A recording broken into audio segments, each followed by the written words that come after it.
नमस्कार छात्रों, welcome back. एक बार आप सबका फिर से स्वागत है डी कोड एग्जाम पे।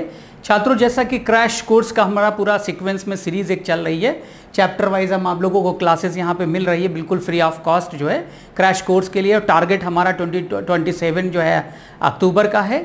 यहाँ पे देखिए तो यहाँ पे जो L45 है, इसका मतलब जो लेसन 45 है सभी सब्जेक्ट्स के सीरीज में अगर देखें तो आज हमारा जो टॉपिक है ह्यूमन रेस्पिरेटरी सिस्टम, इसको आप अच्छी तरीके से पहले भी पढ़े होंगे, नहीं पढ़े तो कोई बात नहीं। आज हम लोग यहाँ पे पूरी क्लास के अंदर इसमें देखेंगे कि क्या क्या इसके पार्ट्स हैं, रेस्पिरेटरी सिस्टम होता क्या है छात्रों, और किस प्रकार ये काम कर रहा है और क्या इसके बेनिफिट्स हैं। ठीक है, तो छात्रों इसको पढ़ने से पहले चलिए हम लोग शुरू करने से पहले थोड़ा सा डिस्कशन कर लेते हैं। ठीक है, जैसे रेस्पिरेटरी सिस्टम के बारे में अगर हम बात करें, जिस तरह से आपने देखा है कि कहते हैं ना कि आग में घी डालना, जैसे आप आग में घी डाल देते हैं या आग में फूंकते हैं, आपने देखा होगा चूल्हा जलाइए या कोई भी आग के अंदर उसमें आप ऑक्सीजन को पंप कराते हैं यानी एयर को ब्लो कराते हैं, तो उससे क्या होता है, इग्निशन बढ़ जाता है यानी ऑक्सीडेशन का प्रोसेस प्रक्रिया बढ़ जाती है। तो हमारे शरीर में अगर हम बात करें कि जो भी हमारा फ्यूल है, जो भी हमारा ईंधन है छात्रों, उसको हम लोग कहते हैं कार्बोहाइड्रेट या हम जिसको कहते हैं छात्रों ग्लूकोज। तो फिर जो हमारे शरीर में जो ऊर्जा है छात्रों, ग्लूकोज के फॉर्म में है, प्रोटीन सुना होगा आपने, तमाम तरह की चीज़ें सुनी होंगी। लेकिन अगर हम बात करें बेसिक फ्यूल जो हमारे शरीर में है छात्रों, वो है कार्बोहाइड्रेट यानी कि ग्लूकोज। ग्लूकोज के छात्रों जो ब्रेक डाउन होता है यानी उसको जब तोड़ा जाता है तो उसके अंदर से एटीपी बनते हैं यानी एडेनोसिन ट्राइफॉस्फेट, या जिसे हमने ऊर्जा का सिक्का भी बोलते हैं, जैसा कि आपने पढ़ा होगा हमारी कोशिकाओं के अंदर। ठीक है, पावर हाउस होता है। तो यहाँ पे बात है कि ग्लूकोज को तोड़ना छात्रों, उसको ऑक्सीडाइज कराना, ऑक्सीडेशन कराना, ऑक्सीकरण की प्रक्रिया कराना। ठीक है, जिससे कि आगे संबंधित ऊर्जा हमारे शरीर में तमाम के अंगों के अंदर और समान शरीर के से भाग कोशिकाओं के अंदर, ऊतकों के अंदर पहुंचाई जा सके। तो यहाँ पे समझने वाली बात है कि छात्रों उसके लिए हमें ऑक्सीजन की ज़रूरत पड़ती है, यानी ऑक्सीकरण, ऑक्सीडेशन के लिए ऑक्सीजन की। और ऑक्सीजन छात्रों आपको पता है कि वो एयर के अंदर है, तकरीबन 16 आपने पढ़ा होगा 21% जो है वो ऑक्सीजन है लगभग। ठीक है छात्रों, उसकी प्राप्ति हम किस तरीके से हमारे शरीर में उसको पहुंचाया जाता है, जब छात्रों जब दहन हो जाता है यानी कंप्लीट कंबजन हो जाता है ग्लूकोज का, हम यूटिलाइजेशन हो जाता है, उपभोग हो जाता है, तो छात्रों CO2 बनता है जो कार्बन डाइऑक्साइड बोलते हैं। ठीक है छात्रों, इसकी मात्रा हमारे शरीर में हानिकारक हो सकती है, इसको फिर निकालना भी ज़रूरी है। यानी हमें ऑक्सीजन की ज़रूरत है छात्रों, और हमें CO2 जो है ज़रूरत नहीं है, हमारे लिए विषैलापन पैदा कर सकती है, इसे हमें शरीर से समय से त्याग करना है, समय समय पर बाहर निकालना है। तो छात्रों अगर हम बात करें कुल मिला के जो एक्सचेंजेस ऑफ गैसेस यानी गैसों का जो परिवहन है, वो हमारे छात्रों एक सिस्टम है जिसे हम कहते हैं रेस्पिरेटरी सिस्टम, श्वसन तंत्र, इसके जरिए से होता है यानी इसके माध्यम से, यानी गैसों का विनिमय होता है। गैस कौन सी ली जाती है और कौन सी गैस को बाहर किया जाता है, ये सभी क्रियाएं छात्रों आवश्यक ऑक्सीडेशन कराने के लिए ऑक्सीजन की जरूरत पड़ती है छात्रों, जिसका जो है वहन कराने के लिए एक तंत्र है जिसे हम छात्रों कहते हैं रेस्पिरेटरी सिस्टम या श्वसन तंत्र। तो चलिए शुरू करते हैं छात्रों। यहाँ पे आप परिभाषा से ज़्यादा चीज़ों को हमने बताया है, वो आप समझ गए होंगे कि कितना ज़रूरी है। आपने देखा छात्रों, बिना ऑक्सीजन के, बिना एयर के आग नहीं जलती। उसी तरह से छात्रों जब कंबजन कराना है, ऑक्सीडेशन कराना है ग्लूकोज का या भोजन के अणुओं को तोड़ने के लिए छात्रों, तो ऑक्सीजन की ज़रूरत बहुत काफ़ी मात्रा में पड़ती है, जिसकी जो है पूर्ति जो है हमारा तंत्र करता है, जिसका नाम है रेस्पिरेटरी सिस्टम, श्वसन तंत्र। देखिए दो चीज़ें हैं छात्रों, एक होता है श्वसन तंत्र और एक होता है छात्रों श्वसन। तो श्वसन एक क्रिया का नाम है, यानी रेस्पिरेशन एक क्रिया का नाम है, रेस्पिरेटरी सिस्टम एक मैकेनिज्म, एक तंत्र का नाम है। तो ये तंत्र के अंतर्गत ही हम आगे प्रक्रिया पढ़ेंगे जिसे हम कहते हैं श्वसन क्रिया या रेस्पिरेशन बोलते हैं। तो छात्रों यहाँ परिभाषा क्या कह रहा है देख लेते हैं। मानव श्वसन प्रणाली अंगों संरचनाओं का एक जटिल जाल तंत्र है। अब आप बारंबार छात्रों ये चीज़ें पढ़ चुके हैं, जटिल जाल तंत्र। ये जो आप देख रहे हैं, तंत्र का मतलब होता है सिस्टम या इसको मैकेनिज्म भी कह सकते हैं हम लोग। यहाँ अंगों और संरचनाओं का, इससे साफ जाहिर है कि इसमें बहुत सारे अंगों की ज़रूरत पड़ेगी, है ना, मल्टीपल ऑर्गन्स होंगे, मल्टीपल जो ऑर्गन्स के सिस्टम्स के में जो पार्ट्स होंगे वो सब इसमें इन्वॉल्व होंगे। तो जाहिर सी बात है कि कोई भी तंत्र हो, चाहे वो रुधिर परिसंचरण तंत्र हो, चाहे वो सर्जन तंत्र हो छात्रों, चाहे जो है यहाँ श्वसन तंत्र हो, सब में तंत्र लगा हुआ है। इसका मतलब कि जटिलता की बात करेगा, इसमें विभिन्न प्रकार के अंग या अंग तंत्र का योगदान होगा। आगे कह रहा है जो शरीर और पर्यावरण के बीच, जो शरीर और पर्यावरण के बीच यानी शरीर और पर्यावरण, यहाँ पे अब बात समझने वाली, हम कहाँ रह रहे हैं, हम पर्यावरण, परि का मतलब होता है चारों ओर, आवरण का मतलब होता है ढका हुआ। ठीक है छात्रों, इन्वायरमेंट जिसे हम कहते हैं, तो हम जिसमें रहते हैं वो इन्वायरमेंट है। तो जाहिर सी बात है हमारा सीधा उनसे इंट्रैक्शन होता है, हम उसमें रहते हैं। कैसे सर्वाइव करें इसके लिए कह रहा है कि गैसों के आदान प्रदान को सुविधाजनक बनाता है। यानी कि अब आप समझ रहे हैं छात्रों, यहाँ पे गैसों की बात कर रहा है, गैस की नहीं। मल्टीपल का मतलब प्लूरल फॉर्म में, बहुवचन, एक से अधिक गैसों के आदान और प्रदान। आदान का मतलब लेना और प्रदान मतलब दे देना।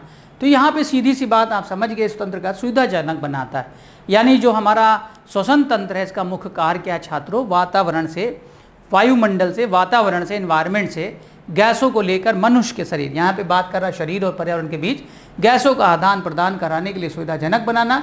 इसका प्राथमिक कार्य कोशिकीय उपापचय, चयापचय का मतलब होता है छात्रों मेटाबॉलिज्म, उपापचय का ही रूप है। उपापचय के दो रूप हैं, अपचय और उपचय, कैटाबॉलिज्म, एनाबॉलिज्म है। यहाँ क्या कह रहा है, प्राथमिक कार्य समझने योग्य है छात्रों। अगर प्रश्न क्वेश्चन आ जाए एग्जाम में कि इनमें से प्राथमिक कार्य क्या है, हमारे श्वसन तंत्र का प्राथमिक कार्य क्या है, तो आप कह सकते हैं कि कोशिकीय उपापचय के अवशिष्ट उत्पाद कार्बन डाइऑक्साइड को हटाते हुए शरीर की कोशिकाओं को ऑक्सीजन की पूर्ति करना, ये है। यानी कि हमारे शरीर से उपापचय क्रियाओं के बाद, यानी जो पाचन के बाद छात्रों हमने बताया था रॉ मटेरियल है, अवशिष्ट पदार्थ, जैसे कि कार्बन डाइऑक्साइड। अब कार्बन डाइऑक्साइड है, अब इसको शरीर से बाहर करना है, वो भी कोशिका के अंदर है। तो ये मामूली काम तो नहीं है छात्रों। ये कोशिका के अंदर से होते हुए हमारे शरीर में एक चीज़ है जो गमन करती है, आपको पता है, वो है रुधिर। अब वहाँ से होते होते होते होते ये हमारे एक अंग है, सबसे महत्वपूर्ण अंग है छात्रों 3 अंगों में, उसका नाम है फेफड़े या लंग्स। लंग्स के अंदर पहुँचाया जाता है, उसको CO2 को सब क्रियाविधि के द्वारा जो है बाहर भेजा जाता है। आने वाली एयर हम लेते हैं छात्रों, ऑक्सीजन नहीं, एयर में ही ऑक्सीजन है। ऑक्सीजन आती है, वो हम आपकी कोशिकाओं तो क्या आपूर्ति कराना, ये इसका काम है। The human respiratory system is a complex network of organs and structure that facilitate to exchange of gases between the body and environment. Its primary action is to supply oxygen to the body cells while removing carbon dioxide, a waste product of cellular metabolism. Cellular metabolism का मतलब कोशिके, ठीक है, उपापचय क्रियाओं में जो raw material बनता है, वेस्ट मटेरियल CO2 उसको एलिमिनेट कराना, बाहर करना, और ज़रूरी जो है ऑक्सीजन को शरीर के अंदर ले लेना। यही हमारे जो है रेस्पिरेटरी सिस्टम का छात्रों काम है। ये तंत्रों का जो है ये एक मिला जुला अंग है। यहाँ पे श्वसन तंत्र के छात्रों कुछ भाग हैं जो पढ़ने योग्य है, जो आपको समझना है कि जो हमारा श्वसन तंत्र है वो अकेला नहीं है, इसमें कई सारी चीज़ें मिली हैं। अगर हम बात करें छात्रों, सबसे पहली चीज़ है जहाँ से एयर हमारी बॉडी में एंट्री करती है, उसका नाम है नोज़। नोज़ को यानी नसिका छिद्र भी बोलते हैं, नेजल कैविटी भी बोलते हैं, नेजल ओपनिंग भी बोलते हैं, या नॉस्ट्रिल्स बोलते हैं, कई सारे इसके नाम हैं। नेजल कैविटी से होते हुए छात्रों फिर यहाँ पे, ठीक है, एयर पहुँचती है यहाँ पे छात्रों, नेजल कैविटी है। नेजल कैविटी के बाद छात्रों एक स्ट्रक्चर है यहाँ पे लिखा हुआ फेरिंग्स। फेरिंग्स के बाद छात्रों होता है लैरिंग्स, जिसे हम बोलते हैं छात्रों, फेरिंग्स मतलब ग्रास नली, ठीक है, ग्रासिका भी बोलते हैं, ग्रास नली भी बोलते हैं। आगे बढ़ते हैं लैरिंग्स, जिसे हम श्वर कोश या वोकल कॉर्ड या हम म्यूजिक बॉक्स, वॉइस बॉक्स बोलते हैं। लैरिंग्स से होते हुए छात्रों फिर नीचे एक लंबी सी जो है नली होती है, विंड पाइप, या इसे हम ट्रैकिया कहते हैं, श्वसन नली, ट्रैकिया। इसको आप छू सकते हैं, पकड़ सकते हैं छात्रों। या आप देख रहे हैं कि नर्व जो है कॉर्टिलेज के इस पे रिंग पड़े होते हैं, छल्ले पड़े होते हैं। ये जो ट्रैकिया है छात्रों, फिर आगे चल के राइट और लेफ्ट लंग्स, यानी हमारे फेफड़े जो है 2 होते हैं, किडनी 2 होती हैं छात्रों, लीवर 1 होता है, हृदय 1 है, मस्तिष्क जो है 1 है लेकिन 2 भाग में बटा हुआ है। या लीवर भी 1 है लेकिन 2 भागों में बटा है। लेकिन लंग्स क्या है, सेपरेटली 2, किडनी 2 हैं। यहाँ अगर हम छात्रों बात करें तो क्या है, दायां फेफड़ा, बायां फेफड़ा। दायां फेफड़ा कुछ बड़ा होता है, बायां थोड़ा सा छोटा होता है छात्रों। यहाँ पे जो राइट लंग्स है, लंग्स के बाद अगर हम छात्रों बढ़ेंगे फिर हम छोटे छोटे से स्ट्रक्चर इसके अंदर आएंगे, जिसके अंदर हम लोग छात्रों ब्रोंकियोल, ब्रोंकाई, ब्रोंकियोल्स, और फिर यहाँ पे हम लोग एल्वोलाई पढ़ेंगे। कप शेप स्ट्रक्चर हैं जो आगे अभी आपको आएंगे, ठीक है। यहीं पर छात्रों एल्वोलाइज के अंदर क्या जो है छोटे छोटे स्ट्रक्चर्स होते हैं, कप शेप में प्याली की तरह। वहीं पर प्रेशर के कारण गैसेस का एक्सचेंज हो जाता है, जो कि हमारे रुधिर से होता हुआ शरीर के अंदर पहुंच जाता है। ये आप देख रहे हैं छात्रों की एल्वोलाई हैं, ये जो कप देख रहे हैं छात्रों, ये सब जो है एल्वोलाई हैं। कैपिलरी बड से यहीं पर क्या होता है, गैसेस का एक्सचेंज होता है। हमारे जो लंग्स होते हैं छात्रों, वो स्पंजी होते हैं, कोमल होते हैं, पिंकिश कलर के होते हैं, आपको पता है छात्रों, ठीक है। इनका वॉल्यूम घटता बढ़ता रहता है, ठीक है, अलग अलग प्रकार का वॉल्यूम होता है। ये कभी सिकुड़ते हैं, कभी फैलते हैं। इंटरकॉस्टल मसल्स होती हैं सीने में, जो इनको हमारे जो कैपेसिटी है वक्षगुहा है उसको फैलाने और सिकुड़ने में मदद करती है छात्रों। नेक्स्ट आगे अगर हम लोग देखें तो नसिका और नासिका जो है गुहा, नेजल पाथ, नेजल कैविटी, यहाँ पे बात करें तो नोज एंड नेजल कैविटी। अब यहाँ पे आपको बता रहा है कि कौन कौन से पार्ट हैं। सबसे पहले कह रहा है नोज और नेजल कैविटी, नसिका गुहा जो हमने आपसे बताया, और नाक का छिद्र जिसे नॉस्ट्रिल कहते हैं। श्वसन तंत्र में वायु का प्रवेश बिंदु, ये आप देख रहे हैं छात्रों, ये देख रहे हैं, ये जो है छात्रों वो नेजल कैविटी है, नेजल एंट्री पॉइंट है जिसे हम कहते हैं नॉस्ट्रिल या नाक का छेद। यहाँ से होते हुए एयर क्या है छात्रों अंदर जाती है। फिर यहाँ देखिएगा ये कैविटी मिलेगी आपको छात्रों, नेजल कैविटी, यहाँ साफ साफ लिखा हुआ ऊपर नेजल कैविटी। नेजल कैविटी के बाद अंदर साइनस वगैरह होते हैं। नेजल कैविटी के बाद छात्रों क्या कह रहा है, प्रवेश बिंदु, कार्यों में आने वाली हवा को निस्पंदन करना, गर्म करना और नम करना। छात्रों आपके नाक के अंदर देखा हो कभी कभी गर्म हवा ज़्यादा आती है, कभी आपको बुखार वगैरह रहता है, थकान वगैरह रहती है, या जुकाम हो रहा होता है तो छात्रों को गर्म हवा आने लगती है। नाक से जो है नम हवा आती है मॉइस्चर के साथ में, ताकि आपके नाक के जो कैविटी है छात्रों वो मॉइस्चर की वजह से क्या होगा, गैसेज वहाँ से आदान प्रदान आराम से होती रहेंगी। मॉइस्चर कम हो जाएगा छात्रों तो आपको पता है ड्राइनेस की वजह से पपड़ी वगैरह क्रस्ट बनेगा, और उसकी वजह से जो है हो सकता है कि ब्लीडिंग वगैरह भी नोज के हो सके, एपिस्टैक्सिस बोलते हैं उसको। यहाँ कह रहा है उसके बाद नेजल कैविटी के बाद जो स्ट्रक्चर आता है छात्रों उसको बोलते हैं फेरिंग्स। यहाँ आप देख रहे हैं फेरिंग्स, यहाँ पे क्या होता है छात्रों कि आहार नली और श्वसन नली दोनों अगल बगल हैं, यानी दोनों के रास्ते कॉमन हैं। यहाँ देखिएगा आगे चल के बढ़ेंगे, फेरिंग्स आहार नली पीछे होती है और श्वसन नली छात्रों आगे होती है। फेरिंग्स के बाद एपिग्लोटिड से एक स्ट्रक्चर है लैरिंग्स ओपनिंग से कार्टिलेज का बना होता है। यहाँ से होते हुए छात्रों देखिए पीछे ओएसोफेगस लिखा हुआ है, ये आहार नाल है, इसको हम लोग ग्रास नली भी बोलते हैं। ये जो आगे का हिस्सा है छात्रों ये वाला, ये ट्रैकिया है, ये वाला। यहीं पर छात्रों फेरिंग्स के बाद एक स्ट्रक्चर होता है लैरिंग्स का, भी हम आपको दिखाएंगे, उसी को हम लोग बोलते हैं स्वर कोश या इसी को बोलते हैं वॉइस बॉक्स। जिससे हम बोल रहे हैं छात्रों वो लैरिंग्स नाम के स्ट्रक्चर से वोकल कॉर्ड से आवाज़ पैदा होती है। Entry point for air into the respiratory system, जिसे हम छात्रों नोज या नेजल कैविटी कहते हैं। नेक्स्ट वन आगे बढ़ेंगे, इसको थ्रोट बोलते हैं, गलकोश या गला भी बोलते हैं। हवा भोजन दोनों के लिए एक समान मार्ग है। अगर हम थ्रोट के अंदर बात करें छात्रों, हमने आपसे बताया था कि ये जो ट्रैकिया आप देख रहे हैं छात्रों, ये ट्रैकिया जो नलीदार है ये, इसके जस्ट पीछे जो है वो आहार नाल होती है। एपिग्लोटिड्स होता है जो कि क्या करता है, वो एक अगर एयर लेते हैं तो फिर खाने वाला तो जो है रास्ता बंद हो जाता है, खाने वाला जब खुलता है तो एयर वाला थोड़ा सा बंद होता है। कई बार होता है कि हम लोग खाते होते समय जब बोलते उलते रहते हैं, कई बार होता है कि आपने देखा कि फूड पाइप के अंदर आपका भोजन का जो हिस्सा रहता है उससे कुछ हिस्सा छींट वगैरह पानी की या मसाले की भोजन की जो है नली में चली जाती है श्वास वाले में। तो जैसे ही श्वास नली में जाती है छात्रों उसके अंदर तुरंत रिफ्लेक्शन पैदा होता है और आपको खांसी आ जाती है तुरंत, क्योंकि वो कोई भी बाहर के फॉरेन पार्टिकल को अंदर इजाज़त नहीं देता है।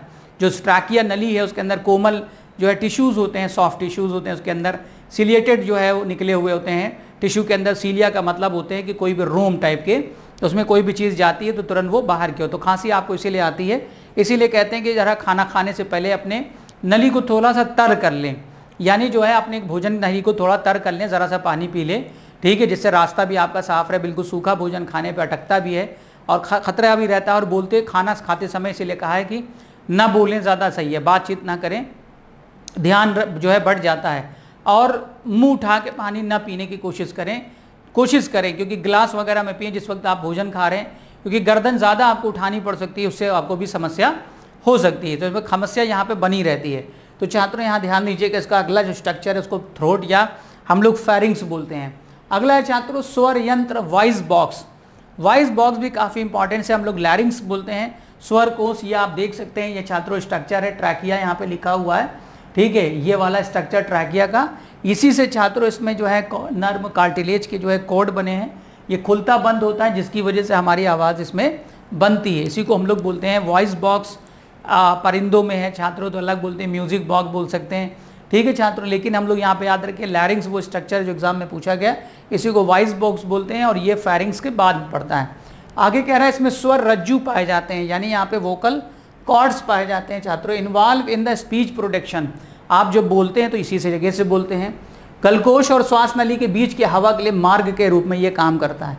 Serve as passage way for the air between pharynx and trachea, pharynx और ट्रैकिया के बीच में, ध्यान दीजिए ये जो नली दिख रही है इसको ट्रैकिया, और फेरिंग्स जो है आपका नेजल कैविटी के बाद बताया था गलकोश, उसके बीच का जो रास्ता है उसको हम बोलते हैं लैरिंग्स बोलते हैं, या हम लोग स्वरकोश बोलते हैं। अगला है छात्रों श्वास नली, जिसे हम बोलते हैं ट्रैकिया विंड पाइप। फेरिंग्स, लैरिंग्स, उसके बाद छात्रों ट्रैकिया। Wind pipe. यहाँ पे कह रहा है उपास्थि के सी आकार के छल्ले द्वारा समर्पित एक कठोर नली दाई और बाई ब्रोंकाई में शाखाएं विभाजित हो जाती हैं। आगे जो है हमारा जो ट्रैकिया है छात्रों, जो विंड पाइप होता है ये दो ब्रोंकियों में जो है बढ़ जाता है। ब्रोंकाई यहाँ देख रहे हैं, राइट ब्रोंकाई और लेफ्ट ब्रोंकाई, यानी कि हमारे लंग्स के राइट साइड और लेफ्ट साइड दो भागों में बढ़ जाता है। तो ये आप देख रहे हैं छात्रों, ये जो देख रहे हैं लेरिंग्स के बाद ट्रैकिया का स्ट्रक्चर नजर आ रहा है, ट्रैकिया के बाद ब्रोंकाई आ रहा, प्राइमरी ब्रोंकाई यहाँ पे बोल रहा है। राइट जो लंग्स होता है बड़ा होता है छात्रों, उसमें 3 लोब होते हैं, बायां वाला छोटा होता है, उसमें 2 लोब होते हैं क्योंकि उस तरफ में हार्ट होता है जिसकी वजह से वो छोटा होता है। ठीक है छात्रों, ये हो गया आपका श्वास नली। ठीक है, ट्रैकिया। ट्रैकिया के बाद जो अगला स्ट्रक्चर आएगा, कभी कभी एग्जाम में आपको सीक्वेंस में भी जो है यहाँ पे पूछा जा सकता है कि भाई एयर का एक रास्ता बता दीजिए कि एयर जो आती है हमारे बॉडी के अंदर वो कैसे आएगी। पहला जो आपका नंबर 1 लिखा रहेगा नेजल जो है, नेजल जो है पाथ, नेजल पाथ के बाद नेजल कैविटी कह सकता है या नॉस्ट्रिल कह सकता है। ठीक है, नेजल कैविटी के बाद छात्रों फिर फेरिंग्स होगा, फेरिंग्स के बाद लैरिंग्स होगा, लैरिंग्स के बाद ट्रैकिया होगा, और trachea divided into 2 parts is called right bronchi and left bronchi. यहाँ आप देख सकते हैं श्वास नली के 2 मुख्य शाखाएं पिड़ते के फेफड़े तक जाती है। आगे छोटे ब्रोंक्यूल्स में, ब्रोंकाई फिर क्या होता है छात्रों, फिर आगे चलकर ब्रोंक्यूल्स में विभाजित हो जाते हैं, और ब्रोंक्यूल्स जो होते हैं लास्ट में छोटे छोटे कप स्ट्रक्चर, उनको एल्वोलाई बोलते हैं। तो यहाँ आप देख पा रहे हो, थोड़ा हल्की इमेज है, trachea divided into primary bronchi and secondary, यानी राइट एंड लेफ्ट ब्रोंकाई में, ब्रोंकियाई के बाद फिर क्या है ब्रोंक्यूल्स के अंदर, ब्रोंक्यूल्स के बाद फिर छोटी सी स्ट्रक्चर है एल्वोलाई। छात्रों इसको याद करना पड़ेगा। ठीक है, अब यहाँ कोई टैबलेट वगैरह नहीं कि आपको दे दी जाए कि भाई आप खा लिए, आप धुआंधार उसमें आपको याद हो गया छात्रों। हाँ, स्मरण को अपनी शक्ति बढ़ाने के लिए आप, ठीक है, आप ध्यान लगा सकते हैं, ध्यान मुद्रा में बैठ सकते हैं, योगा शोगा कर सकते हैं। ठीक है, अच्छी डाइट ले सकते हैं, अच्छी नींद ले सकते हैं, तमाम तरह के फैक्टर्स काम करते हैं छात्रों अपने मस्तिष्क के जो है को तेज़ करने के लिए, अपनी मेमोरी को तेज़ करने के लिए। कंसंट्रेशन बनाना बहुत ज़रूरी है ना। अपने उम्र के अनुसार काम भी करें। बहुत सारे जो है देखा होगा छात्रों में समस्या आती है कि अपने उम्र से ज़्यादा का काम ले बैठे हैं ना, तो काम ज़्यादा, शरीर की एक क्षमता है छात्रों, क्षमता के अनुसार ज़्यादा आप बोझ डालेंगे शरीर टूट जाएगा, इसीलिए समस्याएं व्यवधान पैदा हो रहे हैं। एक काम के आप मल्टीपल टास्किंग बनने जा रहे हैं, कोशिश करेंगे तो छात्रों समस्याएं आएंगी, है ना। अगर आप एक पर्टिकुलर ब्रांच, पर्टिकुलर टॉपिक पे जुड़ते हैं तो उसी को काम करें। ठीक है छात्रों, समय समय पर सारी चीज़ें आपके साथ ज़रूर मिलेंगी, लेकिन यहाँ ध्यान दीजिए छात्रों कि बहुत ज़्यादा एक्स्ट्रा बर्डन जो होता है वो भी आपके लिए नुकसानदेह, किसी के लिए भी नुकसानदेह है। ठीक है, काम को सिस्टमेटिक करें। ब्रोंक्यूल्स कह रहा है कि ब्रोंकाई की 2 छोटी शाखाएं हैं जो छोटे वायु कोशों में समाप्त होती है, जिन्हें एल्वोलाई कहते हैं। अब आप सीक्वेंस में लास्ट में आ जाएंगे तो पता ये चला कि trachea divided into 2 parts, right bronchi and left bronchi.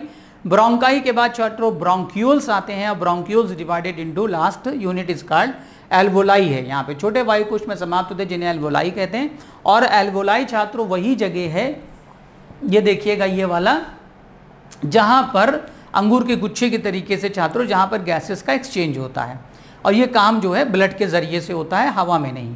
हवा का भी एक्सचेंज जो होता है वो रुधिर के जरिए से होता है, डिफ्यूजन विधि के द्वारा, विसरण विधि के द्वारा ये काम चलता है। तो छात्रों ये आपके मुख्य भाग हो गए। आपके एयर जो है सबसे पहले एंट्री करती है नॉस्ट्रिल से, नसिका से होते हुए नेजल कैविटी, नसिका गुहा में आती है, फिर बता दें फेरिंग्स में, फेरिंग गलकोश जिसे बोलते हैं, उसके बाद लैरिंग्स है जिसे स्वर कोश बोलते हैं, फिर उसके बाद छात्रों ट्रैकिया है जिसे हम लोग विंड पाइप भी बोलते हैं। ठीक है, श्वास नली भी बोल सकते हैं। ट्रैकिया जो है कॉर्टिलेज, सी आकार के कॉर्टिलेज से स्ट्रक्चर से बनी होती है। फिर आगे छात्रों बढ़ेंगे तो right and left bronchi, bronchi के बाद ब्रोंक्यूल्स, और ब्रोंक्यूल्स के बाद छात्रों एल्वोलाई आएंगे। और एल्वोलाई क्या है, हम कह सकते हैं कि इसकी यूनिट है, स्मॉलेस्ट स्ट्रक्चरल यूनिट अगर आपसे पूछा जाए लंग्स की क्या है तो आप बता सकते हैं छात्रों कि एल्वोलाई है। एल्वोलाई के बारे में कहता है कि छोटी वायु कोशियाँ जहाँ गैस विनिमय होता है, ये जानना बहुत ज़रूरी है। कोशिकाओं के जाल से घिरा है। जाल क्यों है छात्रों वहाँ पे, क्योंकि वहीं पर प्रेशराइज डिफ्यूजन के द्वारा क्या होगा छात्रों, गैसेस का एक्सचेंज होगा, मल्टीपल ब्रांच होंगी, बहुत सारी छोटी छोटी रक्त वाहिकाएं होंगे, रक्त प्रवाह के साथ ऑक्सीजन और कार्बन डाइऑक्साइड का आदान और प्रदान होता है यहीं पर एल्वोलाई में। यही पेपर में पूछा जाएगा।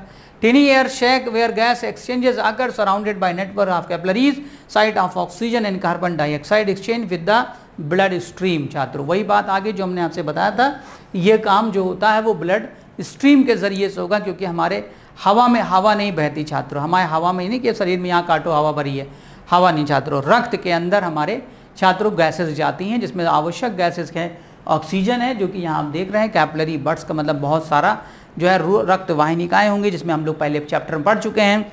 लाल रक्त कणिकाएँ, वही हमने आपसे बताया था कि लाल और नीली 2 रंग की जो है रक्त वाहिकाएँ हमारे शरीर में होती है। लाल में शुद्ध रक्त होता है और नीले वाला जो होता है ब्लू कलर, या हरा कह सकते हैं, ब्लू कहें तो ज़्यादा सही होगा छात्रों। ब्लू में ब्लू वाला कलर का ब्लड या इम्प्योर डीऑक्सीजनेटेड ब्लड होता है छात्रों। अगला जो इसका पार्ट है, सबसे मेजर पार्ट्स है, उसको हम लोग लंग्स या फेफड़े या फुफ्फुस भी बोलते हैं। फुफ्फुस आगे कह रहा है ये बड़े स्पंजी अंगों की एक जोड़ी है। स्पंज का मतलब बिल्कुल एकदम नर्म जो है छात्रों, ब्रेड की तरह से। जो वक्ष में हृदय, जो वक्ष में, वक्ष का मतलब सीने में, हमारे थोरैक्स में, हृदय के पार्श्व में और डायाफ्राम से ऊपर पाए जाते हैं। आगे कह रहा है प्रत्येक फेफड़े एक फुफ्फुस झिल्ली, मतलब जो फेफड़े हैं छात्रों प्रोटेक्शंस के लिए उनको एक आवरण दे दिया गया। एक आवरण का मतलब एक पॉलीथीन से लपेट दिया गया प्रोटेक्शंस के लिए, उसे छात्रों कहते हैं फुफ्फुस झिल्ली। ठीक है, यहाँ के कह रहा है कि गिरा होता है जो फेफड़ों को फैलने के लिए जगह प्रदान करता है, यानी एक्सपेंशन में उसको क्या करता है। ठीक है, जब वो कॉन्ट्रैक्ट करता है, सिकुड़ता है या डायलेट करता है, फैलता है, तो उस समय ये झिल्ली जो है उसको मदद करती है। हृदय शरीर के बाईं ओर इंगित होने के कारण बाएं और दाएं फेफड़े आकार में थोड़ा भिन्न हैं, क्योंकि दायां जो फेफड़ा है छात्रों वो बड़ा है, बायां फेफड़ा छोटा है, क्योंकि हमारा जो हृदय है वो 2 फेफड़ों के मध्य में एक अवस्था है, एक कार्डियक नॉच बोलते हैं, वहाँ पर एक खांचे में रहता है। देखा जाए तो हृदय कुल मिलाकर बाईं ओर ज़्यादा रहता है, जैसा हमने पढ़ाया, जिसकी वजह से बायां फेफड़ा थोड़ा छोटा होता है। इसी को यहाँ पर बताने की कोशिश कर रहा है। फेफड़ों की इमेज आपको देखनी है तो आप गूगल करके भी देख सकते हैं। ये इमेज है, आप देख सकते हैं, ये स्पंजी होता है, पिंक कलर होता है छात्रों। ठीक है, इसके अंदर 2 लोब, इधर 3 होते हैं, ये आप देख लीजिएगा 1, 2 और 3। ये दायां फेफड़ा 3 हिस्सों में बटा है और बायां आपका जो है सिर्फ 2 हिस्सों में बटा रहता है। ठीक है छात्रों, ये थे हमारे फेफड़े जो कि स्पंजी टाइप के हैं।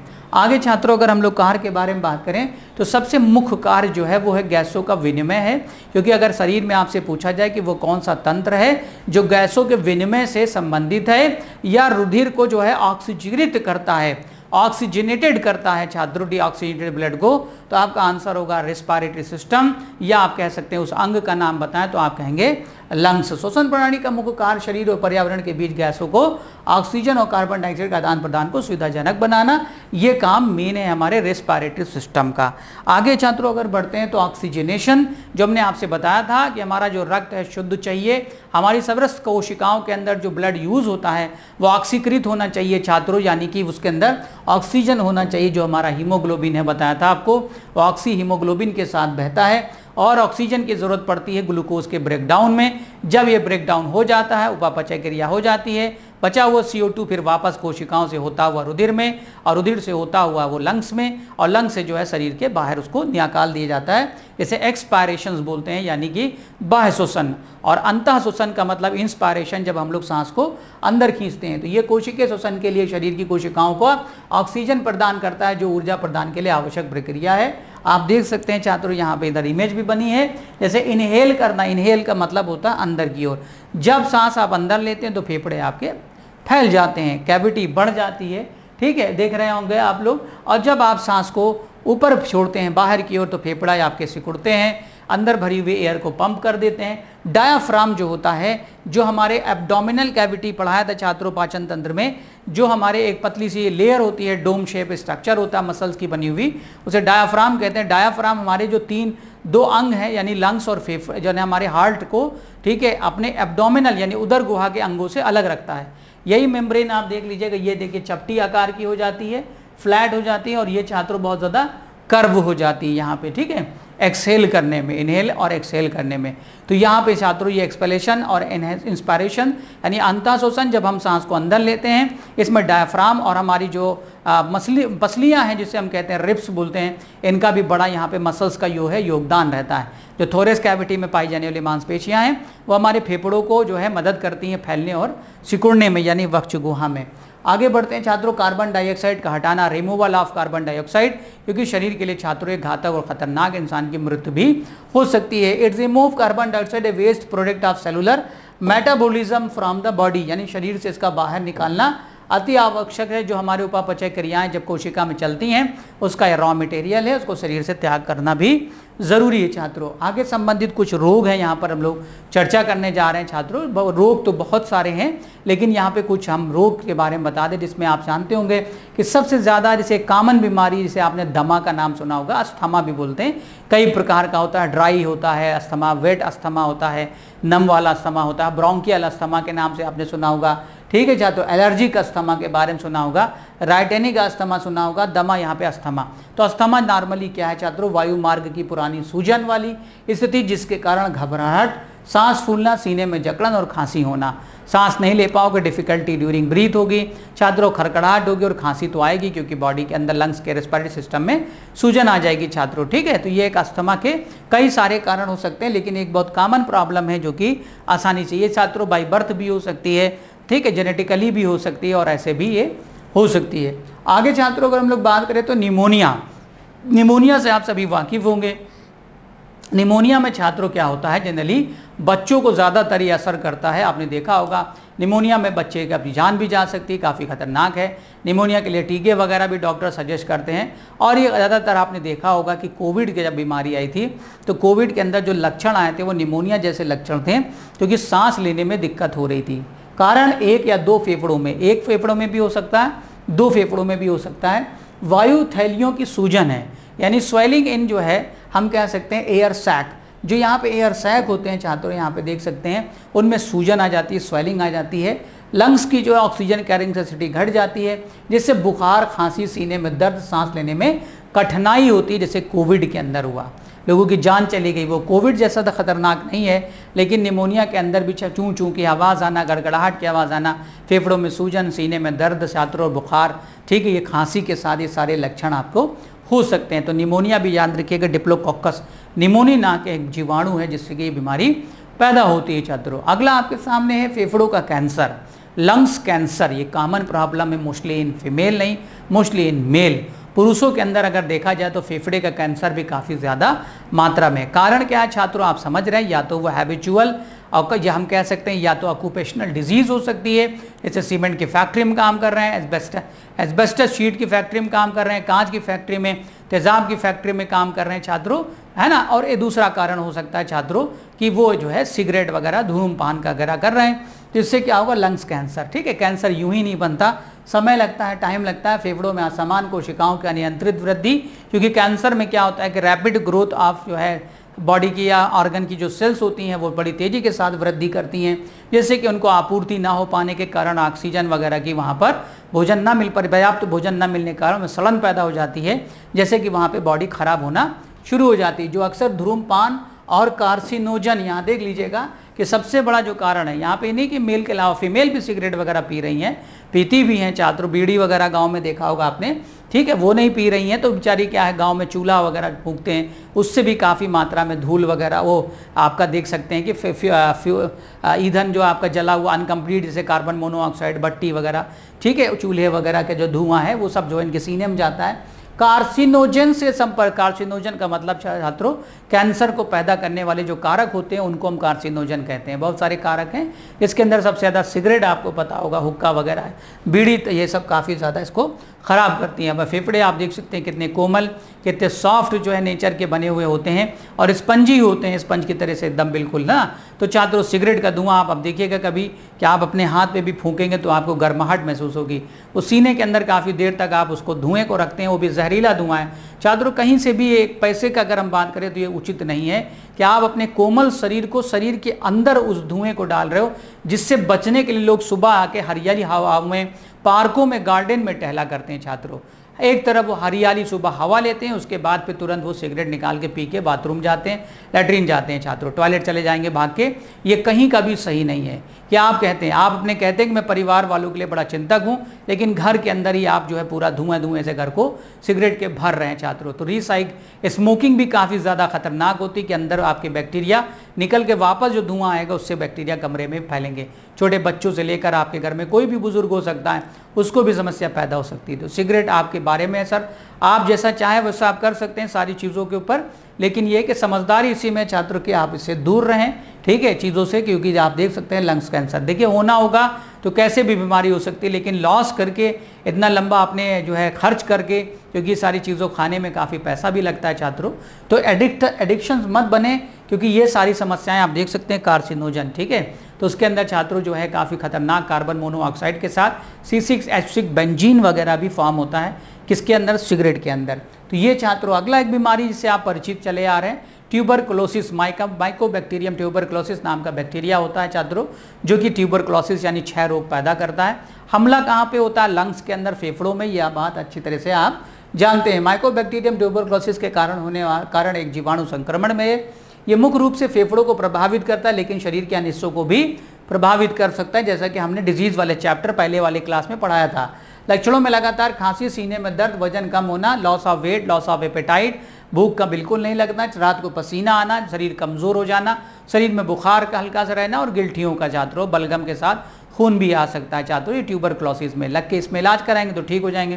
कहने का मतलब टीबी से छात्रों अगर हम बात करें तो दुनिया में नंबर 1 पर जो है भारत के अंदर पेशेंट पाए जा रहे हैं। सबसे ज़्यादा अगर हम बात करें तो ग्रसित क्षेत्रों में भारत के अंदर लोग आते हैं, ठीक है छात्रों। इसमें बच्चे भी ज़्यादातर सफ़र कर रहे हैं, महिलाएं भी कर रहे हैं, पुरुष भी कर रहे हैं। तो ये बीमारी अच्छी नहीं है छात्रों। अच्छी का मतलब ये है कि काफ़ी ज़्यादा इसके साथ, इसीलिए आपने सुना होगा पक्के इलाज का पक्का वादा डॉट सपना है, इसीलिए कहा जाता है ताकि इसको परमानेंटली रिमूव किया जा सके, घर परिवार में लोग ना फैला पाएँ, क्योंकि खांसने और छींकने से बहुत सारे संक्रमित रोग हैं जो बड़ी तेज़ी से छात्रों फैलते हैं। तो ये थी छात्रों आपकी कुछ खास बीमारियाँ थी, और जल्द ही हम लोग जो इसके सबके प्रश्न और उत्तरों के साथ भी आपको प्रैक्टिस कराएंगे। उम्मीद है कि आपको क्लास समझ में आई। इसी तरह से लास्ट तक छात्रों बने रहिएगा, ठीक है। बस जितना भी हो सके क्लासेस को आप अच्छे से करते रहें, और इसके बाद हम लोग प्रैक्टिस वगैरह भी कराएंगे। आपके एग्जाम से पहले तक जो शेड्यूल है, शेड्यूल की अकॉर्डिंग चलती रहेगी। नेक्स्ट क्लास में बहुत जल्द मुलाकात होगी। पूरी क्लास देखने के लिए बहुत बहुत शुक्रिया। All the best, thank you.